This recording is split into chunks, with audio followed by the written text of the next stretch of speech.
Bonjour à tous et bienvenue dans l'émission Quoi ma gueule, l'émission qui décrypte le personal branding d'un individu, d'une personne. Aujourd'hui, on est avec Grégory Palayer. Salut Greg, Salut. tu vas bien? Ouais, et toi? Ça va, parfait. Tu me présentes rapidement, comme ça on te découvre et après on échange. Ok, bah écoute, moi aujourd'hui je te regarde, c'est ça. Je suis fondateur de l'agence Up My Biz, où on Yes. est aujourd'hui. C'est une agence de conseil et d'accompagnement e-commerce. Très rapidement, en fait, on aide des entreprises, essentiellement des PME et des porteurs de projets, Ok. à vendre plus sur Internet et surtout à mieux investir. Parce qu'il y a quand même pas mal de casse Ouais. dans ce domaine-là. Les patrons de PME, ils sont un peu paumés, donc on les aide à faire les bons choix et surtout parce que ça dure. Ok, Voilà. cool. Et à côté de ça, à titre bénévole, je suis aussi cofondateur et actuel président de la Cuisine du Web. C'est une association lyonnaise Ouais. d'entrepreneurs qui aide à favoriser justement l'entrepreneuriat web, à mettre les gens en relation, à partager du contenu, à partager des bonnes pratiques pour que voilà, tout le monde s'y retrouve et crée des synergies, des partenariats, aider les gens à trouver du boulot, des boîtes à faire des levées de fonds. Et ça, c'est vraiment un gros travail d'équipe. Toi, tu as fait partie Ouais. de la brigade, tu en fais peut-être partie toujours d'ailleurs. Toujours, ouais. Donc ça repose aussi beaucoup sur l'énergie des bénévoles, leur envie, et la cuisine se met à disposition comme une plateforme pour ces gens-là. Ok. J'ai vu sur ton profil LinkedIn qu'au final tu avais créé pratiquement les deux en même temps. Ouais, Ça fait c'est un vrai. peu plus de 5 ans et demi, C'est ça. si c'est en tout cas ton profil LinkedIn donc qui est à jour. Il est à jour. Parfait. Donc, ouais, il y a 5 ans et demi, tu as lancé quasiment en même temps la cuisine et, euh, et Up My Biz. Ouais, en parallèle, sans trop savoir ce qu'allait Devenir l'un marcher. ou l'autre. J'étais même sur une troisième opportunité qui apparaît un petit peu avant, qui s'appelle Univers Maison, qui est un Ouais, site e-commerce que j'ai racheté avec des copains. d'accord. Et moi, dans ma tête, à cette époque-là, c'est vraiment ça qui allait cartonner. Et j'allais être un peu directeur marketing de ce site qui faisait un peu de la déco généraliste, si tu veux, l'équivalent de la maison, avec voilà, des trucs comme ça pour le grand public. Et voilà, ça c'était vraiment mon plan. D'accord. Et quelque part, tant mieux si ça s'est pas déroulé comme prévu, puisque Parce derrière, que ça, c'est terminé.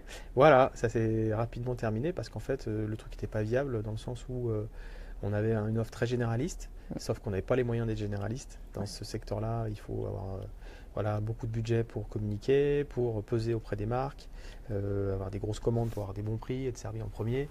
Bon, donc si tu veux, c'est un peu bâtard. C'est-à-dire qu'il aurait mieux fallu se spécialiser sur une niche pour que ça tienne. d'accord. Donc, en fait, au même moment, tu lances une agence pour conseiller dans le e-commerce et toi, tu te lances dans le e-commerce. Mm. En fait, on rachète ce site e-commerce et du coup, moi, ça m'aide aussi à sortir de mon statut de salarié Ouais, dans lequel j'étais depuis, on va dire, 12-13 ans. C'était vraiment le moment où j'étais bien, j'avais du réseau pour le faire.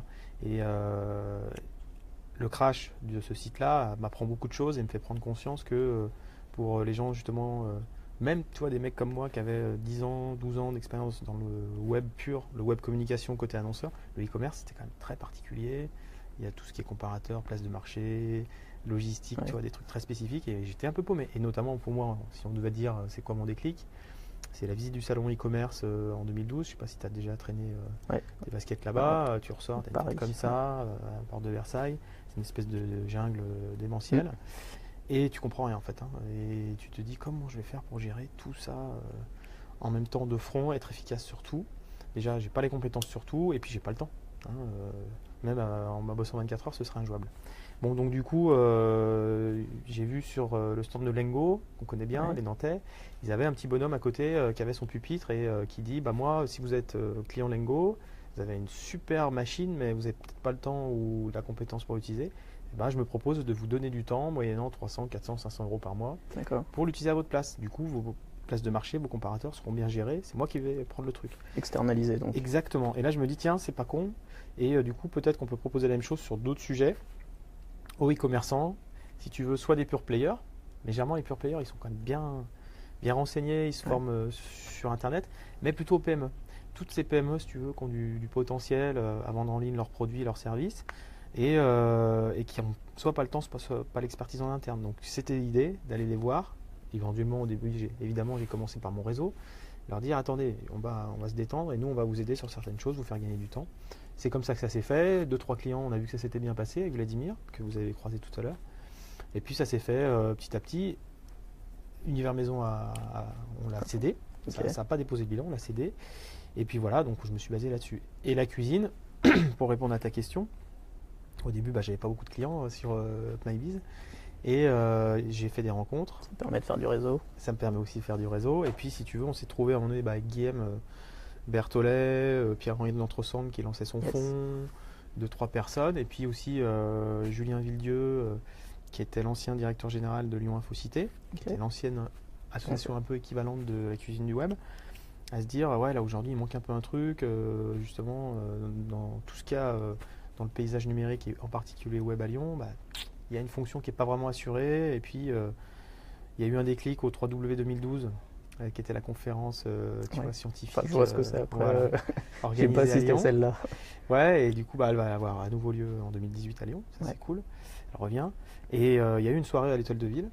Et ce soir-là, nous, on avait déjà ça en tête. Et on a vu tous ces, entre guillemets, vieux de la vieille du web à Lyon qui se sont retrouvés ensemble. Et on a vu qu'ils avaient plaisir à se retrouver, à discuter, à échanger. Ça nous a confirmé qu'il fallait y aller. Donc, à se mettre des tocs sur la tête et à proposer quelque chose. On a eu le soutien aussi bienveillant et pas trop, on va dire, dirigiste de la métropole, du Grand Lyon à l'époque.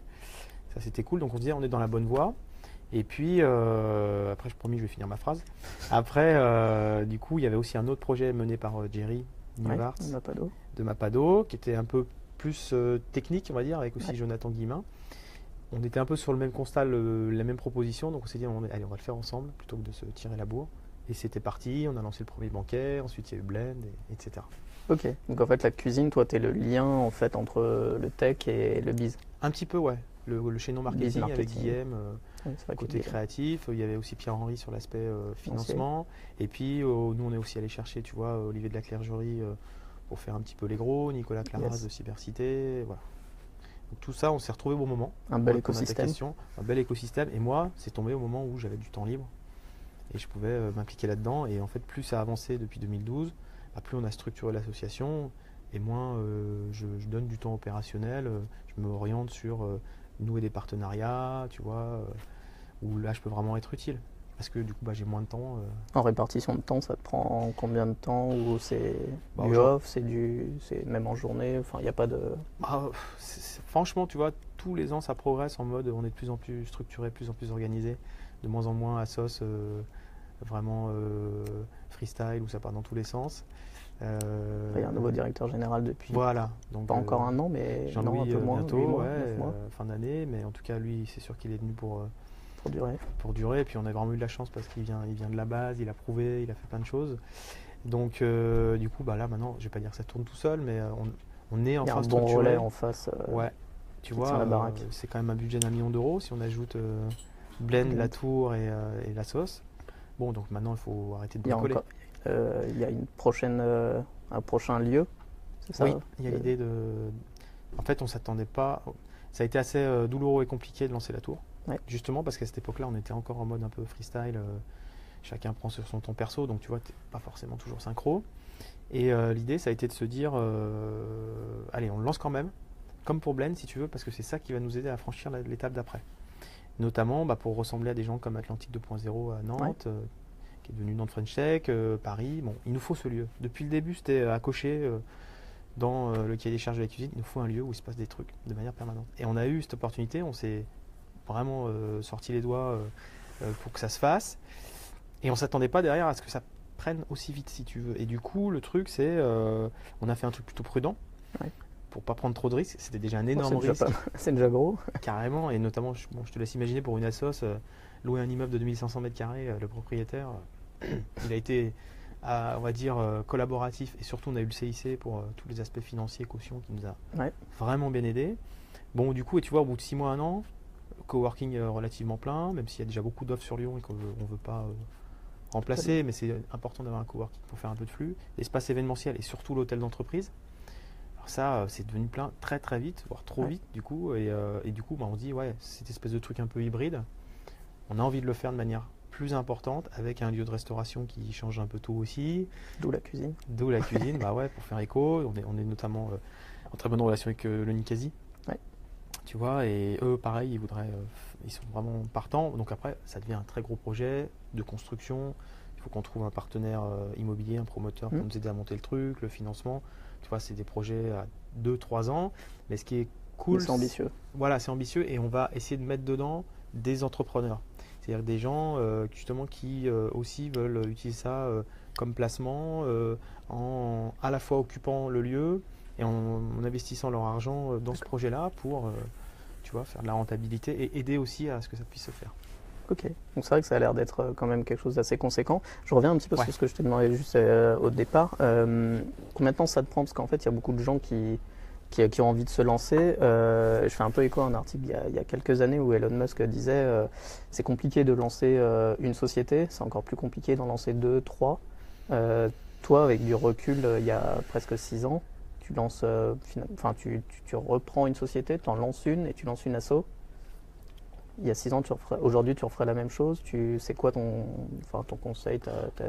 Tu sais, moi, si je devais donner un seul truc, enfin plutôt un impondérable pour que ça puisse fonctionner, c'est savoir s'entourer.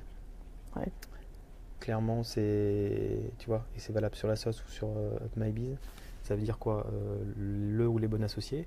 Alors pour une association, c'est les cofondateurs, Ouais. les administrateurs, hein, le cœur du réacteur, l'équipe sur laquelle tu vas pouvoir te reposer, en qui tu vas avoir confiance et qui vont te représenter auprès des clients et exécuter.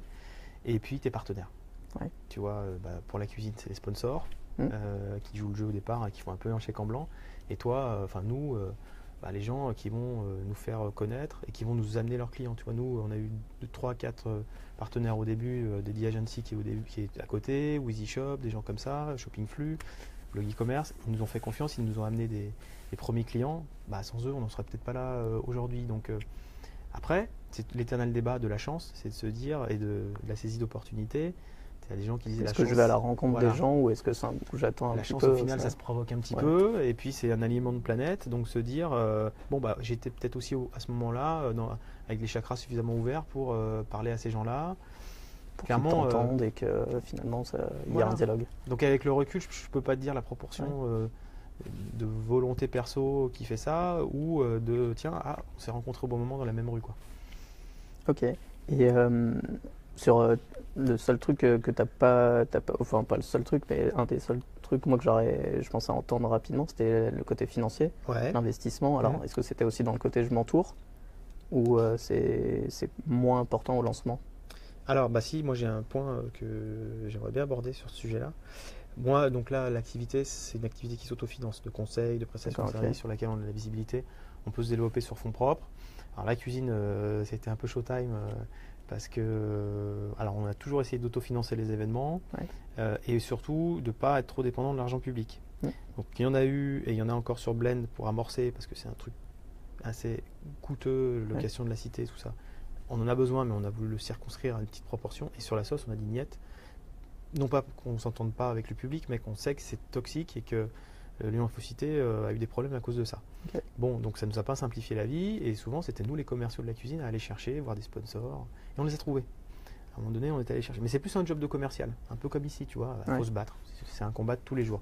Par contre, le truc que j'aimerais bien dire, c'est qu'on se plaint souvent de la France, tu vois, du système, des impôts. En France, tu as quand même un truc qui est pas mal. C'est on est quand même assez nombreux à avoir expérimenté. C'est que quand tu sors de ton job et que tu as droit à Pôle emploi, que tu montes une boîte, tu as quand même droit pendant 16 mois toucher une bonne partie de ton salaire. Ce salaire, il sert à pas forcément de payer, faire de la trésor qui va te servir à investir dans une embauche, un truc comme ça. Donc moi, pour les gens qui vont pas partir en vacances avec cet argent-là ou en faire autre chose, moi je considère que ça c'est un peu une aide à la création qui n'emporte pas le nom. Parce qu'il y a aussi des gens. Si ça emporte le nom. Parce que j'avais déjà lu, je sais plus où on disait que le Pôle emploi finalement était le premier investisseur français. C'est bien résumé. Voilà. Tu viens de parler de la France sur ton Twitter.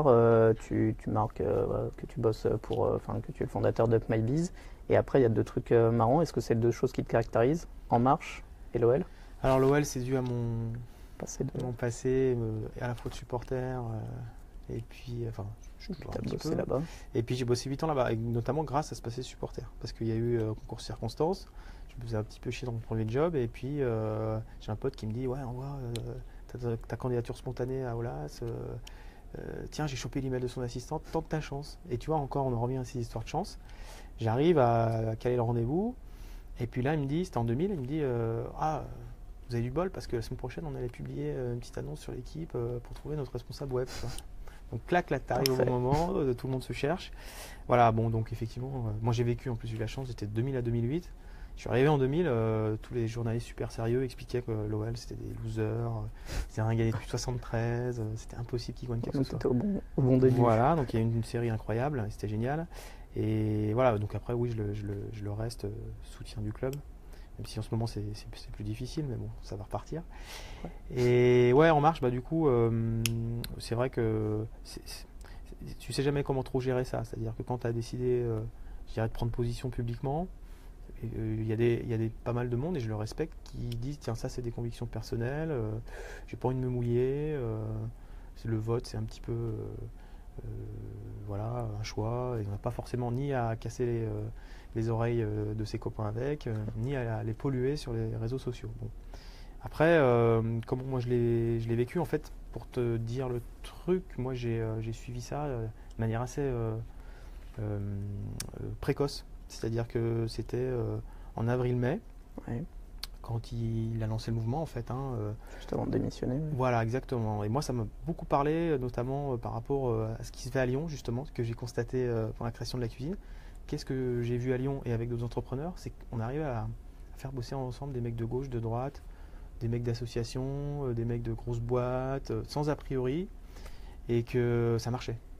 Tu vois, et que moi, du coup, quand ça marchait pas ou quand il y avait des trucs un peu moins efficaces, c'est souvent parce qu'on mettait des a priori, ou on dressait des sortes de barrières.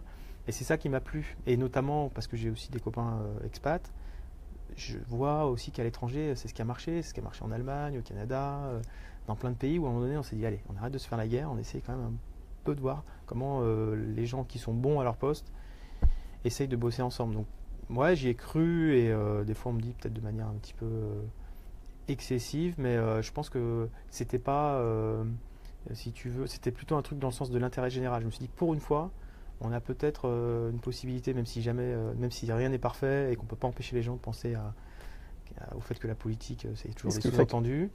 Tu dis, finalement, tu crois plus dans un mouvement ou dans la personne? Les deux, parce que forcément, je pense que si c'était pas quelqu'un qui représentait quelque chose, qui avait une jeunesse, qui avait une compréhension aussi, bon, tu vois, dans mon entourage, dans les gens du numérique, on sait qu'il y a une affinité, parce que c'est quelqu'un qui fonctionne un peu comme nous, essai erreur, pas d'a priori, un petit peu comme on fonctionne nous. Donc forcément, il faut que ce soit porté par quelqu'un de charismatique. Mais après, moi, dans ce que j'ai pu voir sur le terrain, quand j'ai participé un petit peu à des réunions, bah, j'ai constaté ce truc-là. Je me suis dit, tiens, là, c'est cool, on sent l'intérêt général qui enfin se met en place pour faire des choses bien pour le pays, pas pour prendre des postes. Oui, il y avait au dernier blend, il y avait Axel Tessandière Yes.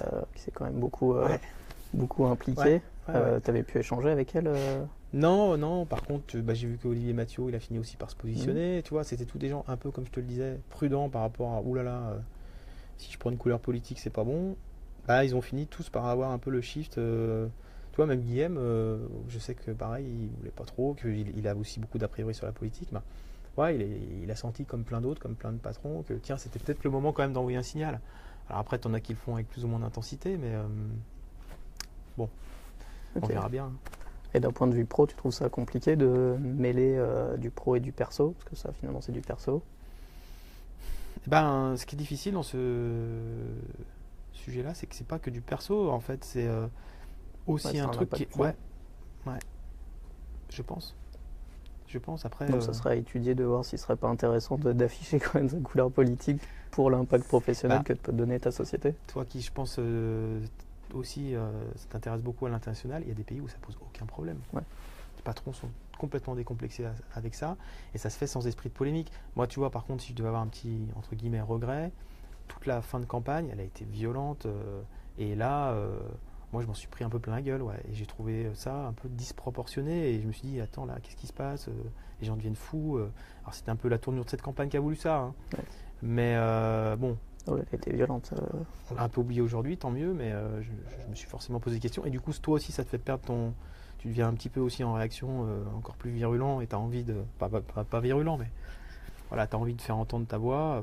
Donc, bon, tant mieux que ce soit derrière nous. Tu crois que... Loïc Bonnel, c'est ça? Loïc? Non, pas Loïc.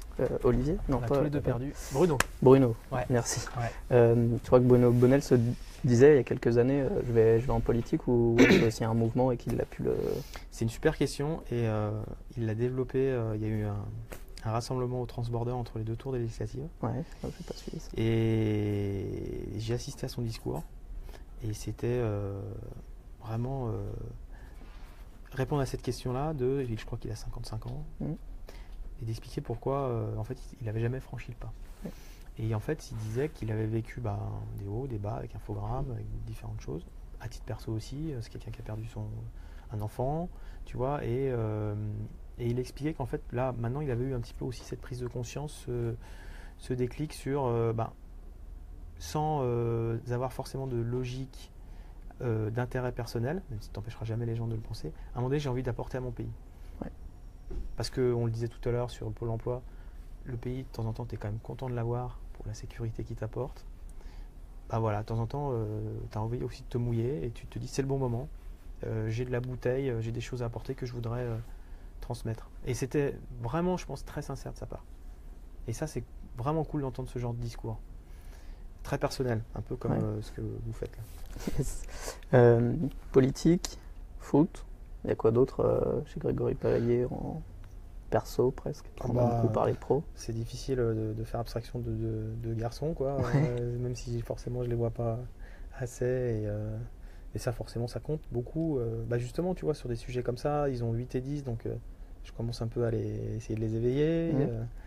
Tu vois, bon, alors par exemple sur Blend. Ils viennent, ils avaient fait le. Oui, ils montent même sur scène. Voilà, ils ont de la chance, ils sont un peu pistonnés, mais ils participent à la blend. Ils avaient fait la partie cours de code avec du Scratch. Là, il y a eu les jeux vidéo, c'était cool. Voilà, après, je ne veux pas les transformer en geeks, déjà qu'ils passent assez de temps sur les écrans. Mais bon, voilà, ça c'est important, ouais. Ça fait partie des choses importantes. Le foot, t'en fais toi, à titre perso, tu suis? Ça devient de plus en plus laborieux.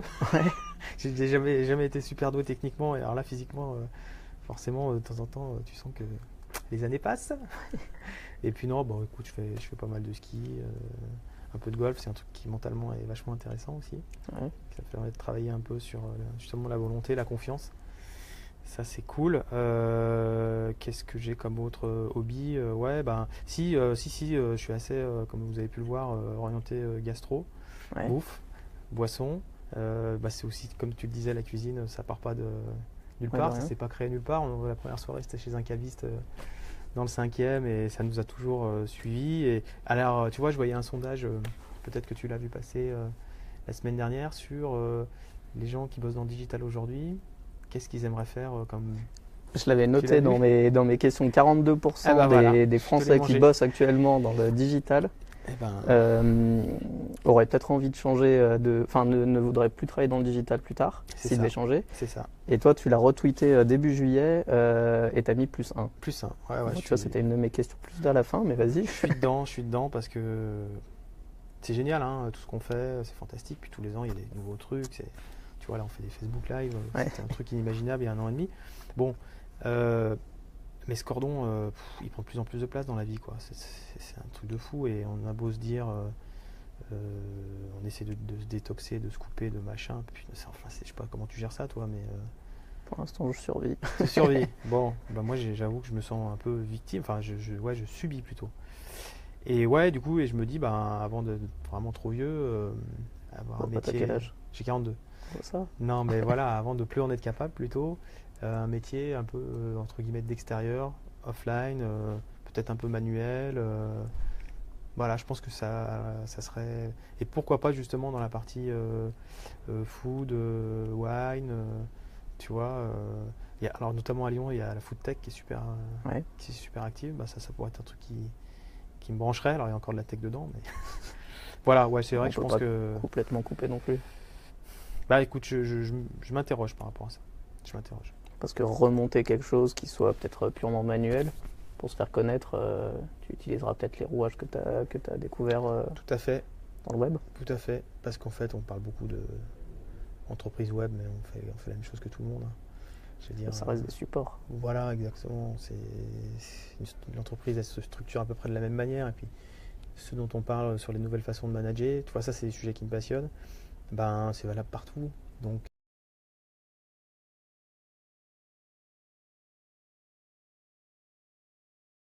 le business sur lequel je pourrais bosser.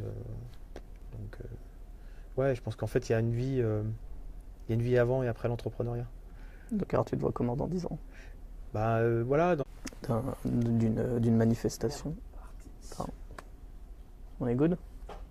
Parfait. Ouais, j'étais juste en train de dire en fait, on a discuté avec la fondatrice de l'Effet Canopé, qui est un magasin un concept store dans le premier à Lyon.